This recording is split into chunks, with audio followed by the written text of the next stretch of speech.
Hello বন্ধুরা, আজকে আমরা এখন মুখোশ গ্রামে পৌঁছে গেছি। আর এইখানে এই মুখোশ গ্রামে যে সমস্ত মুখোশ এরা তৈরি করছে সেগুলো তোমাদেরকে আমি দেখাচ্ছি। অসাধারণ এদের হাতের কাজ, যার জন্য ওয়ার্ল্ড ফেমাস এই মূর্তি বানানোর জন্য এই মুখোশ গ্রাম বা চুড়িদা। পুরুলিয়াতে যারাই ঘুরতে আসে তারা সবাই কম বেশি এই গ্রামে ভিজিট করে, কারণ এই গ্রামে ভিজিট না করলে মনে হবে যেন আপনি পুরুলিয়ার ট্রিপটা কমপ্লিট করেননি। কারণ এই মুখোশ গ্রামে এনাদের হাতের যত সুন্দর কাজ, আর এই যে মূর্তিগুলো যে তৈরি করা হয়েছে দেখে মনে হবে যেন মাটির, অর্থাৎ এগুলো মাটির নয়, এরা সম্পূর্ণ কাগজ দিয়ে ন্যাচারাল ভাবে এই মূর্তিগুলো করে। আর দেশ বিদেশে এই মূর্তিগুলো একটা খ্যাতি হয়েছে। এখান থেকে যারাই পর্যটকরা আসে তারা কিছু না কিছু এখান থেকে মূর্তি কিনে নিয়ে যায় নিজেদের ঘর সাজানোর জন্য। তো গাইস, আমিও আগের বারে এসেছিলাম, একটা বজরংবলীর মূর্তি কিনেছিলাম আর দুটো নজরকাঠি কিনেছিলাম। আর নিয়ে যাওয়ার পজিশন ছিল না বলে আমি হরিণের মূর্তি নেব ভেবেছিলাম, কিন্তু জাস্ট এবারে আমি দুটো হরিণের মূর্তি কিনেছি আর সেটা আমি নিয়েও আসবো। আর এখানে আপনি যেই মূর্তি দেখবেন সেগুলোই আপনার খুবই পছন্দজনক হবে। আর সব থেকে বড় প্রবলেম, যারা বাইক নিয়ে ট্রাভেল করছে তাদের নিয়ে আসা একটুখানি প্রবলেম। জাস্ট অসাধারণ এই মূর্তিগুলো, মানে দেখলেই আপনার যেরকম ভয় লাগবে সেরকম এগুলো ঘরে সাজালে একটা আলাদা ঘরের সৌন্দর্য আসবে। তো গাইস, চলো আমরা এক এক করে সব কাউন্টারগুলো দেখে নিই। নিজেরাই বানাও, নিজেরাই। এখন তো কাস্টমার কম দেখছি, অন্য সময় তো দেখি প্রচুর কাস্টমার থাকে। আমি ওই পলাশের সময় একবার এসেছিলাম, তখন তো প্রচুর কাস্টমার, গাড়ি রাখা যাচ্ছে না ছিল। এখন আজ 4-5 দিন থেকে হচ্ছে। ঠান্ডার জন্য। না না, কলকাতায় মেলা ছিল না, ওই জন্যই কম। ওখানে মেলা শেষ হলো, তারপর থেকে আবার এখানে আসবে।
এনাদের সাথে কথা বলে জানা গেল এই যে মূর্তিগুলো এনারাই নিজেরাই বানায় হাতে, আর নিজেরাই এখানে কাউন্টারে বিক্রি করে। তো গাইস, যারা এখানে আসো ঘুরতে তারা এখান থেকে কম বেশি একটা আধা মূর্তি কিনবে। আর আমি এখন আমার ওয়াইফকে এই যে মূর্তি, হরিণের মূর্তি, সেটা তার পছন্দ কিনা দেখাচ্ছিলাম। তো জাস্ট একটা ফাটাফাটি একটা সুন্দর জায়গায় আমরা এসেছি।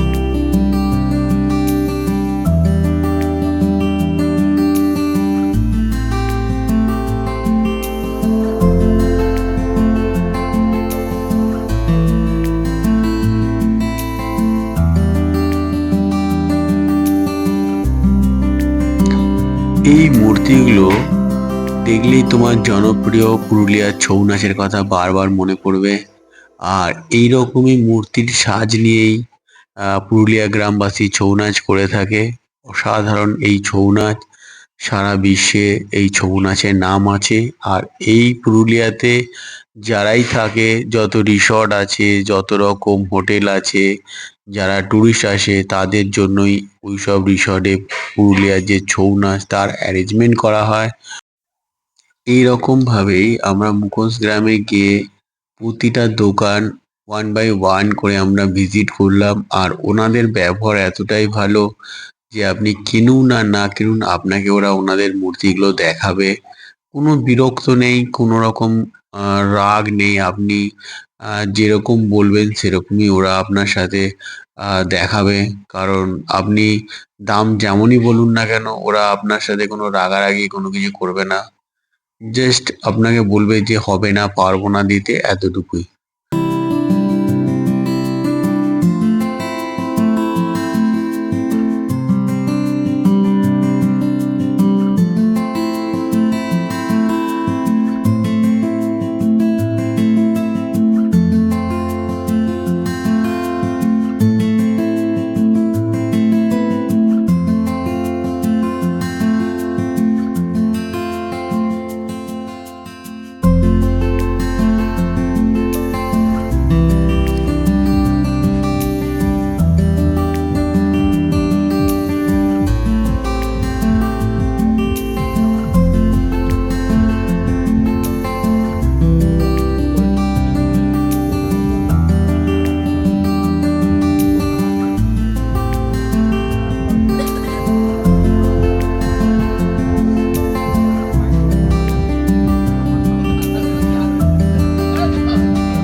এইভাবে দেখতে দেখতে পুরো চুড়িদা গ্রামের যে দোকানগুলো আছে সেগুলো সব ভিজিট করলাম। আর এইখানে এই যে সামনে যে মাঠটা দেখতে পাচ্ছেন, আমি কোনো এক সময় এসেছিলাম, এই মাঠটায় এত ভিড় হয়ে গেছিল যে আমার গাড়ি রাখার জায়গা ছিল না। আর আজকে এটা এতটা খালি দেখে তো আমার তো খুবই ভালো লাগলো। চলো গাইস, এবারে আমরা একটু বাইরে বেরিয়ে কিছু খাওয়া দাওয়া খাবো। আমাদের মুখোশ গ্রামের মুখোশ কেনা কমপ্লিট হয়ে গেছে গাইস, সবকে দেখে নাও। হরিণের মূর্তি কিনেছি।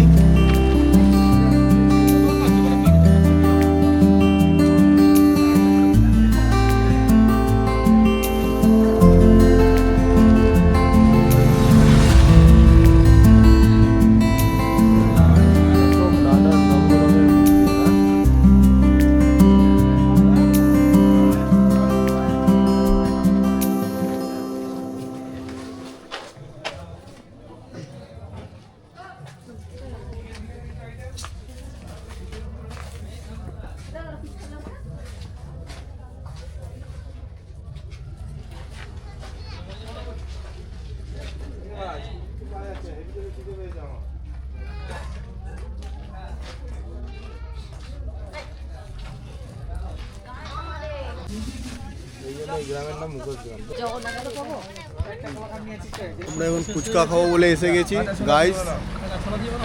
ফুচকা খাওয়ার লোকেদেরকে দেখে নাও। আজকে রাত্রের যে ডেস্টিনেশন ছিল আমাদের চুইদা গ্রাম ভিজিট করা, তো সেটা আজকে আমরা কমপ্লিট করলাম। চুইদা গ্রাম পুরো ঘুরলাম, সেখানকার লোকেদের সাথে কথা বললাম। তো এবার আমরা আমাদের হোটেলের দিকে ফিরে যাচ্ছি। তো গাইস, এখান থেকে প্রায় এখনো 17 কিলোমিটার রাস্তা আছে আমাদের হোটেল যেতে।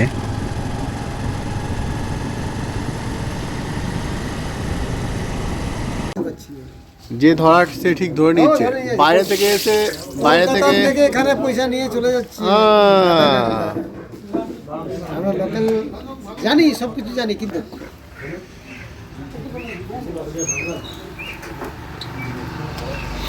আমরা এখন বেগুনি খাবো বলে এখানে বসেছি। আর কাকা খরিদ্দার ডাকছে সব রাস্তায় দাঁড়িয়ে দাঁড়িয়ে। আর দাদা এখন বেগুনি ভাগছে মনোযোগ সহকারে। জাস্ট একটা ফাটাফাটি শীতের এই রাত্রেবেলায় কোনো এরকম দোকানে এসে বেগুনি খাওয়া একটা মজাদার জিনিস। কনকনে ঠান্ডা, আর এই ঠান্ডার মধ্যে এরকম আগুনের একটা তাপ নিয়ে গরম গরম বেগুনি খাওয়া একদম মজাদার ব্যাপার। তো গাইস, আমাদের বেগুনি রেডি হয়ে গেছে। আর এই গরম গরম বেগুনি চা দিয়ে কুড়মুড় করে পেটের মধ্যে ঢুকিয়ে নিই। আর তোমরা ভিডিওটা দেখতে থাকো।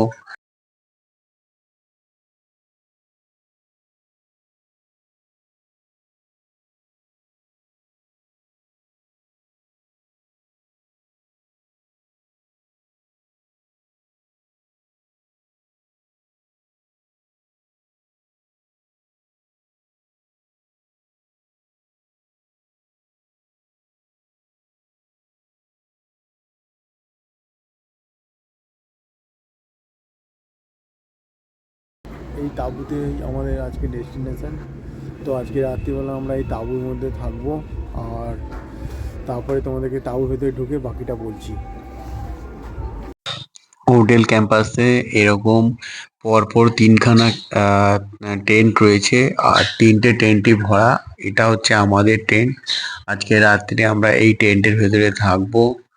আর গাইস, বাইরে এখন 7 ডিগ্রি সেলসিয়াস, প্রচন্ড ঠান্ডা।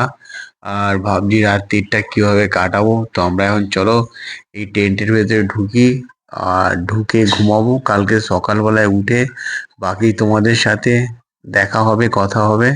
তো গুড নাইট বন্ধুরা, আজকের ডেস্টিনেশন এখানেই খতম করলাম। নেক্সট দিনকে আবার দেখা হবে তোমাদের সাথে।